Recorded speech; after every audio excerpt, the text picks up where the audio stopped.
Now the Katkaris were traditionally hunter-gatherers who went around collecting wood. They would sometimes hunt, and they were all along the western region of India, more around the Konkan region. And there were the Katkaris living in the forests, collecting wood and hunting. And all Katkaris were satisfied with that. Just like we in Pune today, we are satisfied with going out hunting every day to office and we come hunting all our way back. Or hunting to college and hunting back. In those days, that's what they did. They went hunting for food. Off they went every day. Until one day, a young Katkari, Unga, said, I don't want to go hunting. I want to be rich. I want to be powerful. I want to be wise. The mother said, oh, just keep quiet and go hunting. I don't want to hunt. Father said, all my sons, I've got 15 sons. All of them go out hunting every day and collect firewood every day, and you're telling me you want to become rich and you want to become intelligent and you want to become this and that? It's your imagination, boy. He said, it's my heart. My heart tells me, Father, I'm going to succeed. Go your way. Where are you going to go? Climb up to the mountain top, which has got hardly any more trees left over there, and you fly off to another planet somewhere, or what? I will succeed. Don't give him any food. Don't give him a stick with a little bundle on it. Don't give him anything. Send him out with his chopper, the axe. Send him out with his axe. That's all, nothing else. Off he went. I'm going to become rich, I'm going to become famous, I'm going to become this, I'm going to become that. He was so intent on reaching somewhere, getting somewhere, doing something that would make him someone. He had gone beyond his community. And so, what happened? Early one morning when his family was fast asleep mind you, and the Katkaris, even today, sleep very soundly. Do you know why they sleep very soundly? Can anyone tell me why? It's a difficult answer, but anyone? Stress. Just stress-free. Yes. They work very hard. No. They had no possessions. They had nothing to lose. So you sleep soundly, your door is open, everything is open, you've got nothing to lose, nobody's going to come and steal anything, you have a damn good sleep. Yep. The sleep of the poor, it's called. The boy walked off when his community was fast asleep, they live in clusters. And he set off. He said, I am going on a journey that will have a happy ending. And off he went. Through the forest. Oh, I'm going on a journey that's going to have a happy ending. And he heard the wolves. It's morning. Wolves shouldn't be howling now.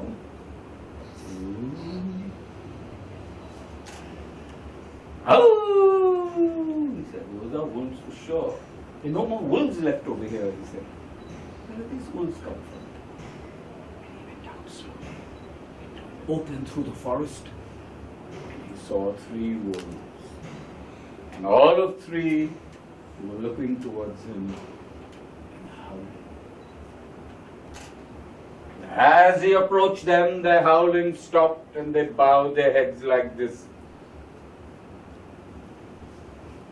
surely it meant something. So why are you howling? It's not the time of the day you're supposed to howl.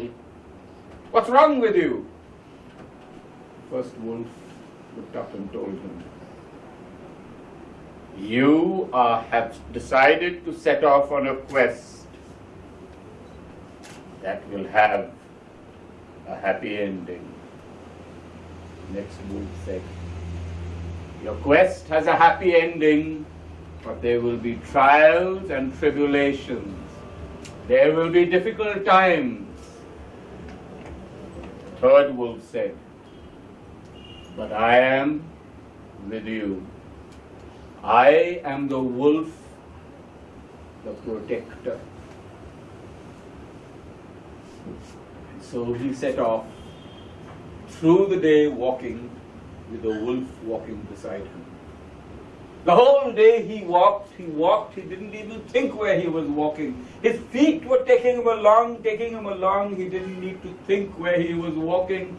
And finally, at the end of the day, he reached a strange place. It was a clearing in the middle of the forest.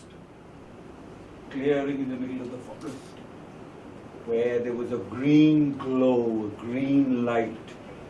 I wonder what this is.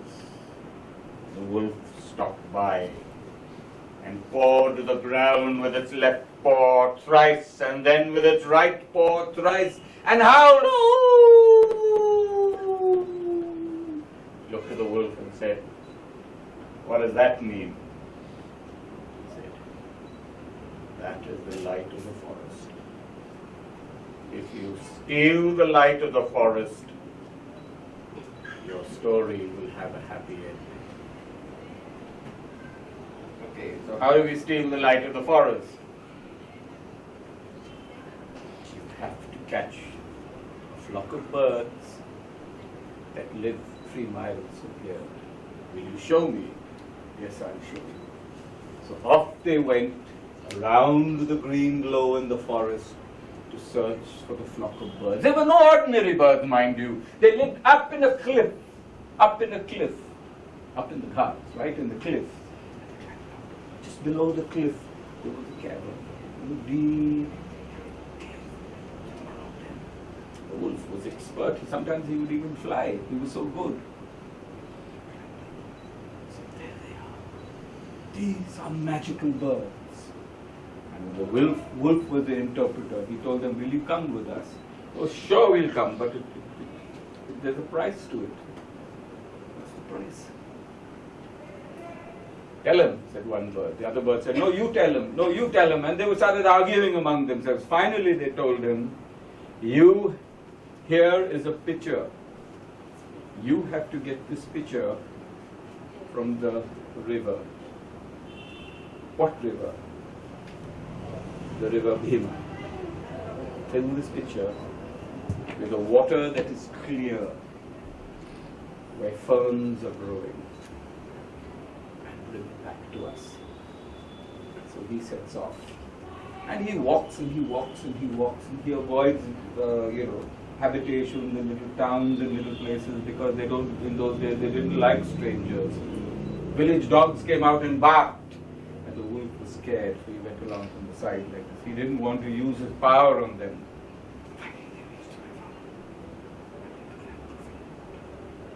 A big fish came out. What are you doing? This is my part of the river.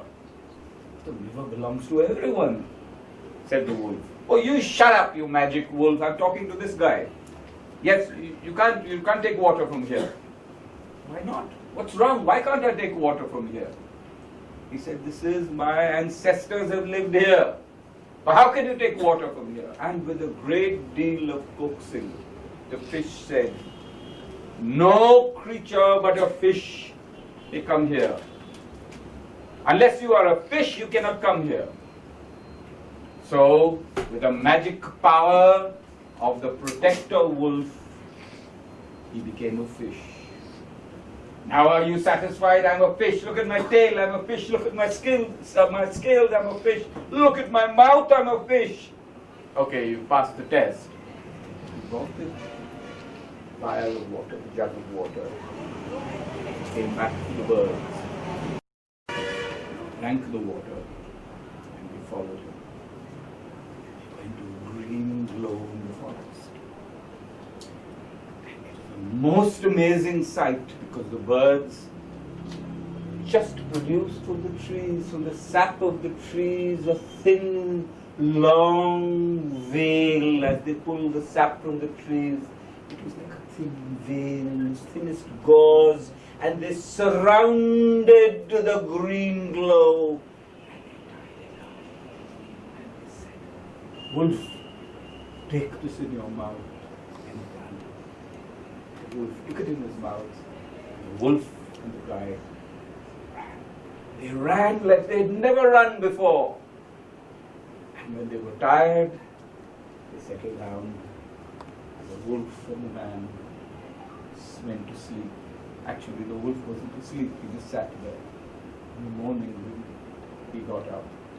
He found around him most beautiful fields, full of grain. There was a small home, everything his heart could have ever desired. That was his wealth. He had finally found the end of the journey. Interestingly, this story was told to me by the Katkari elder, and then he added at the end of it, and that, my son, he said, is the way we hunters became farmers. Thank you.